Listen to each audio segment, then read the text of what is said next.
मंडळी, big boss मराठीचं हे 6वं पर्व चांगलं चर्चेत आलं होतं. डे वन पासून या घरामध्ये भांडण, तंटे, राग रुसवे पाहायला मिळाले आणि त्यानंतर रितेश देशमुख प्रत्येक आठवड्याच्या शेवटच्या दिवशी स्पर्धकांची चांगलीच शाळा घ्यायचे. या सगळ्याच गोष्टी प्रेक्षकांना चांगल्याच भावल्या. सुरुवातीला या सीझनमध्ये एकूण 17 कंटेस्टंट सहभागी झाले होते. त्यामध्ये 4 वाईल्ड कार्ड सदस्य देखील आले. एकूण 21 सदस्यांपैकी तन्वी कोलते हिने बिग बॉस मराठी सीझन 6च्या ट्रॉफीवरती आपलं नाव करून महाविजेती झाली. तर हे सीझन चर्चेत येण्याचं एक महत्त्वाचं कारण या बिग बॉसच्या घरातील कंटेस्टंट रुचिता जामदार.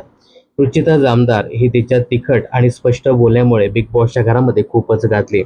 रितेश देशमुख यांच्याकडून वेळोवेळी रुचिताला समजावून देखील रुचिता त्याच चुका पुन्हा एकदा करायची. अखेर तिला बिग बॉसच्या घराचा मध्येच निरोप घ्यावा लागला. रुचिता घराबाहेर पडल्यानंतर काही दिवसांनीच तिचं इंस्टाग्राम अकाउंट डिसेबल करण्यात आलं. रुचिता सोबतच तिचा घरातील मित्र विशाल कोटियान याचं देखील अकाउंट सस्पेंड करण्यात आलं. विशालचं अकाउंट 2 दिवसांनी परत मिळालं. मात्र रुचिताचं इंस्टाग्राम अकाउंट अजून देखील डिसेबलच आहे. सध्या सोशल मीडियाचे अकाउंट्स या सेलिब्रिटींसाठी किती महत्त्वाचे आहे हे आपल्याला देखील चांगलंच माहिती आहे. त्यामुळे रुचिताने इंस्टाग्राम अकाउंट नव्यानं सुरू केलं आहे.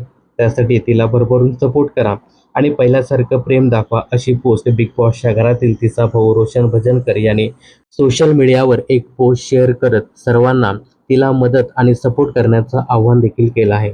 तर बिग बॉसच्या घरातील रुचिता जामदारचा खेळ तुम्हाला कसा वाटायचा हे कमेंट्स करून नक्की सांगा.